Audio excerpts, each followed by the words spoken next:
For millennia, Turkey has been a bridge between cultures, a crossroads between Europe and Asia.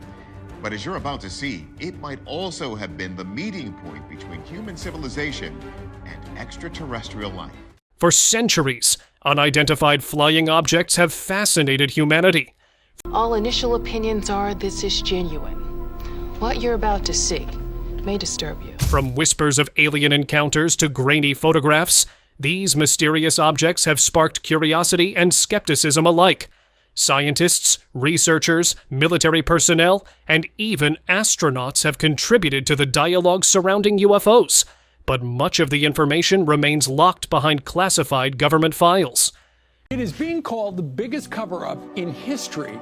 UFO whistleblowers testifying on Capitol Hill that the United States has been in possession of non-human craft since the 1930s. However, recent years have seen a seismic shift in the global handling of UFO-related data, as several governments have begun declassifying documents that once lay hidden.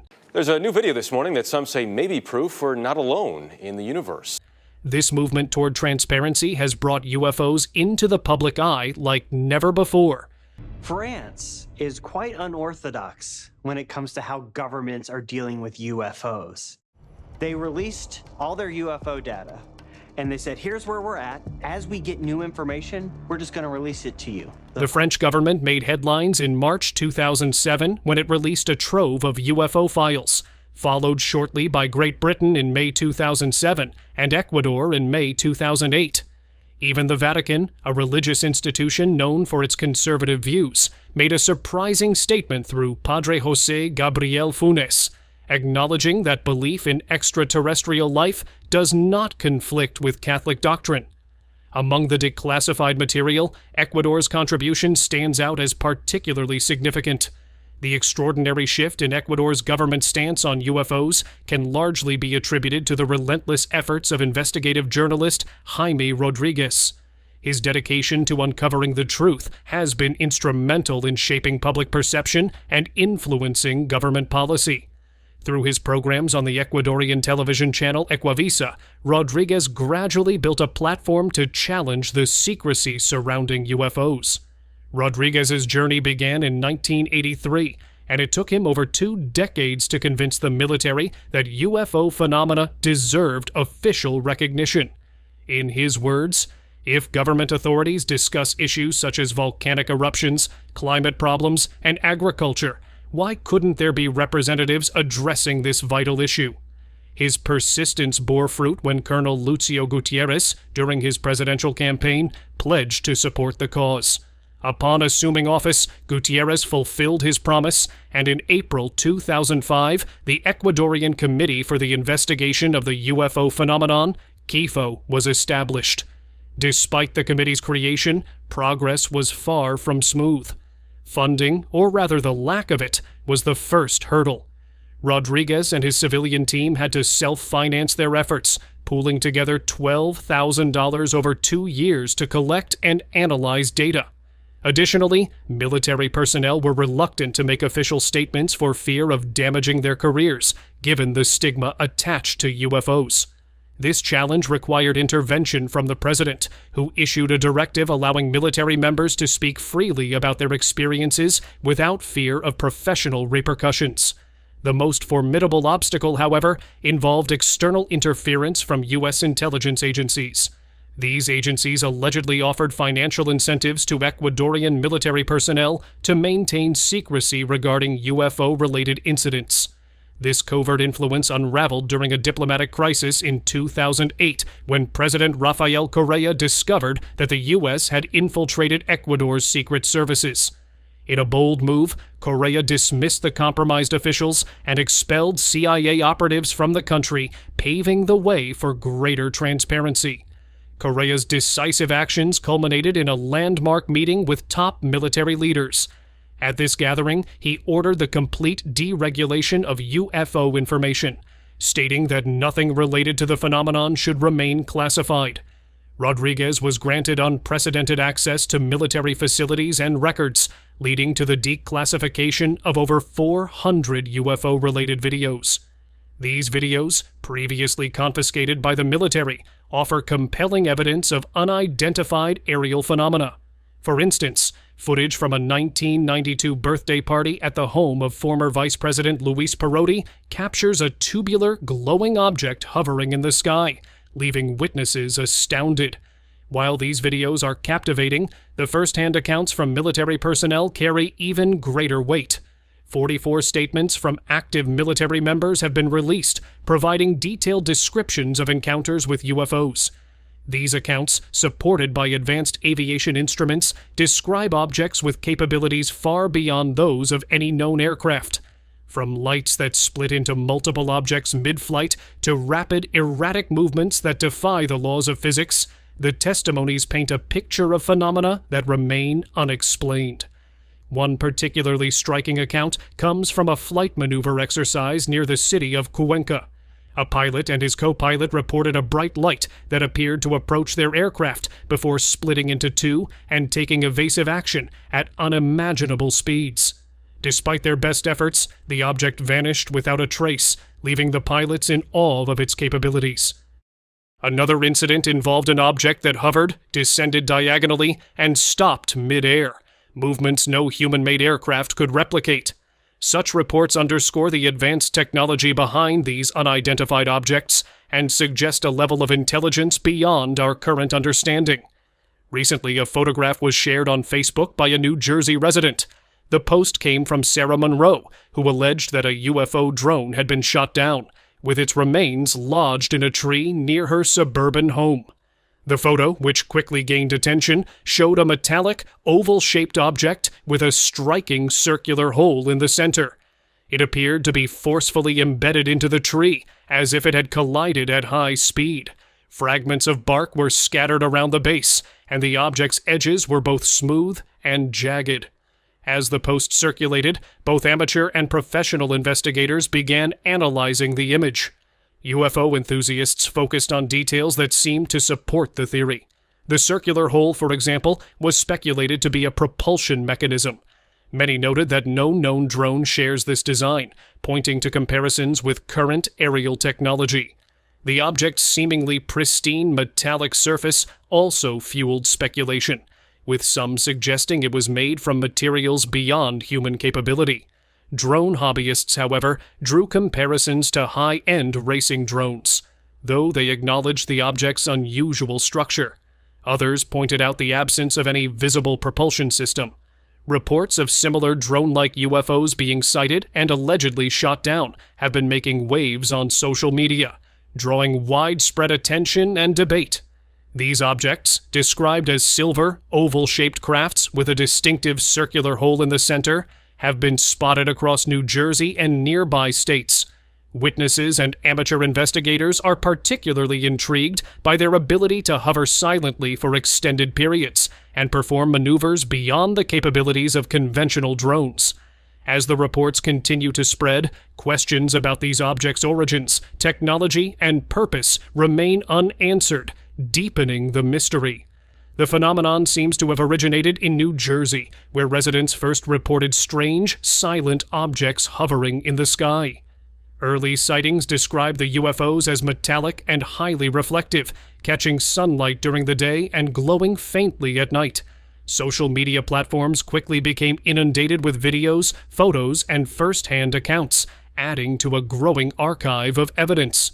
Similar sightings have since been reported in states like Pennsylvania, New York, and Connecticut, suggesting this is not an isolated event, but part of a larger regional phenomenon.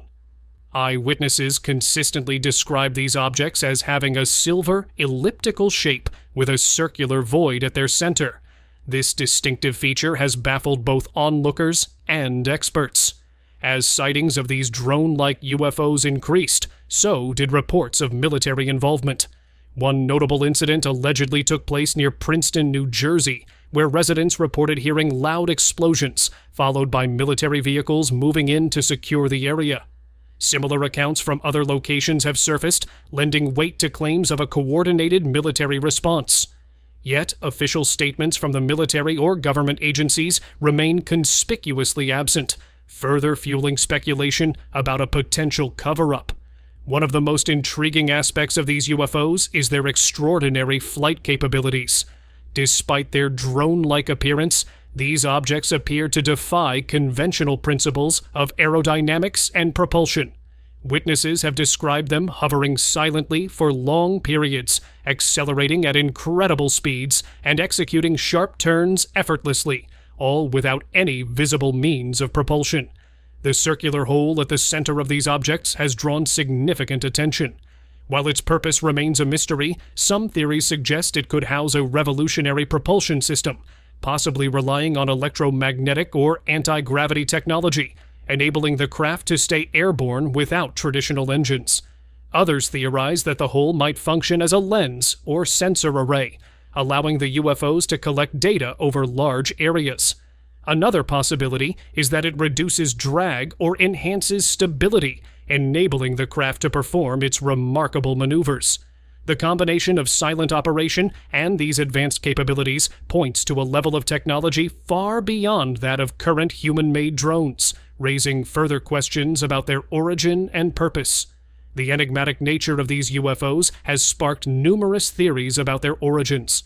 While no definitive evidence supports any one explanation, several hypotheses have gained traction. Some suggest these objects are experimental drones developed by the U.S. military or private contractors. Critics of this idea, however, argue that testing such advanced technology over populated areas would be highly unusual and risky due to the likelihood of public exposure. Another theory proposes that the UFOs are advanced reconnaissance drones operated by a foreign power, with their unique design and capabilities aimed at evading detection and gathering intelligence. Reports of these UFOs have sparked widespread interest and debate. Platforms like Twitter, TikTok, and Reddit are buzzing with posts analyzing videos, sharing eyewitness accounts, and speculating about the object's origins. The lack of official acknowledgement has only heightened public curiosity and suspicion. Some believe the government's silence points to a cover-up, while others think officials simply don't have enough information to comment. Either way, the mystery continues to deepen as more sightings and alleged shoot-downs emerge. As reports of these drone-like UFOs dominate social media and news outlets, public frustration is growing. Many are questioning why the U.S. government seems to be doing little to address the situation. The unusual objects, described as silver, oval-shaped craft with a circular hole in the center, have been spotted and photographed hundreds of times in recent weeks.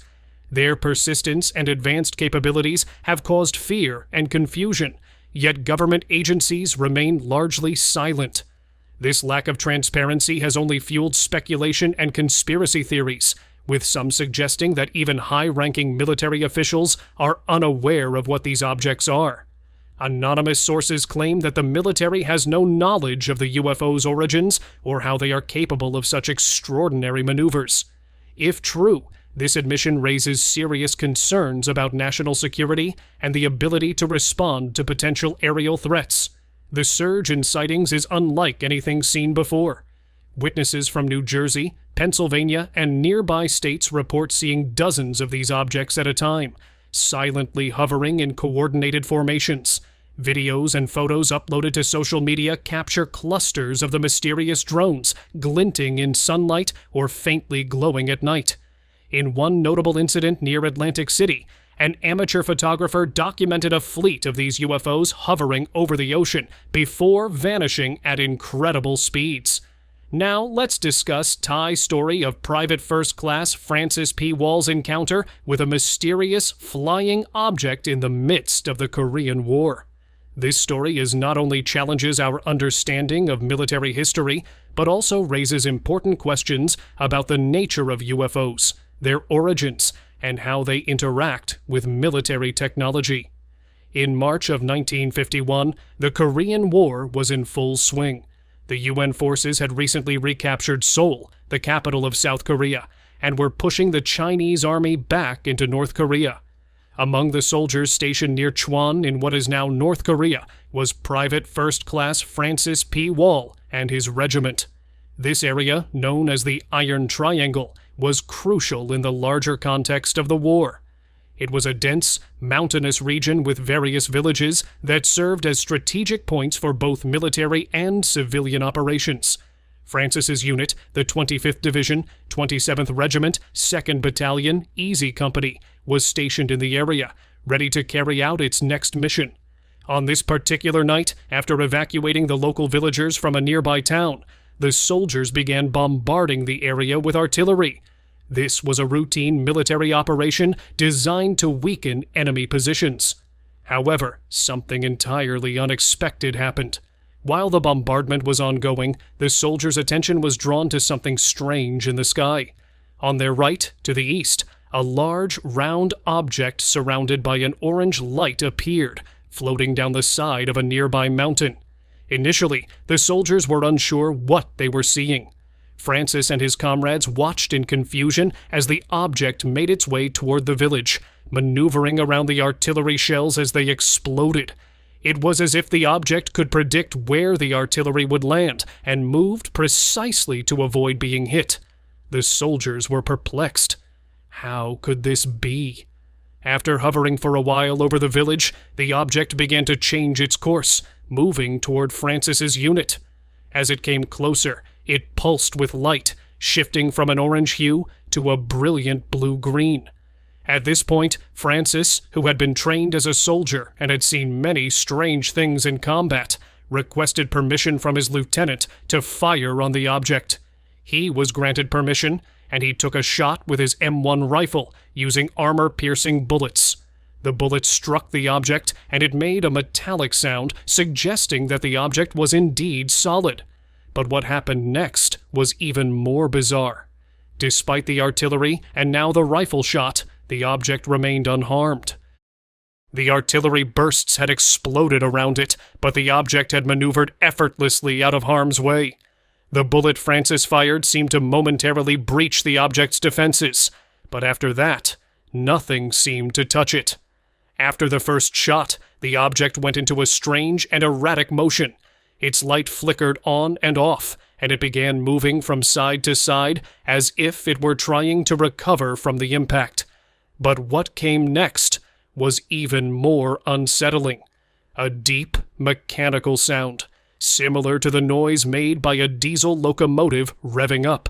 The object seemed to be winding up, as though it were preparing for something. And then, just as quickly as it had appeared, the object started emitting pulses in waves, like a searchlight sweeping over the area. These pulses, visible only when aimed directly at the soldiers, hit them with an intense burning sensation, as though something was penetrating their skin. The light and heat were unbearable, and the soldiers quickly sought refuge in nearby bunkers. This was the moment when fear set in. They had no idea what they were dealing with. The object hovered for a while, casting an eerie light over the entire area. Then, in a split second, it shot off at a 45-degree angle and vanished into the night. Several years later, in 1989, Francis was contacted by Richard F. Haynes, a notable ufologist, for a follow-up interview. Francis recounted the events of that night in even greater detail, describing how the object's light had pulsated and shifted colors and how its movements were unlike anything he had ever seen.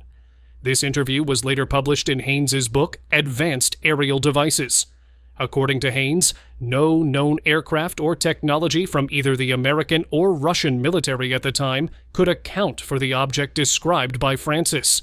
The object did not resemble any known aircraft or missile, leading Haynes to speculate that it could have been an extraterrestrial craft.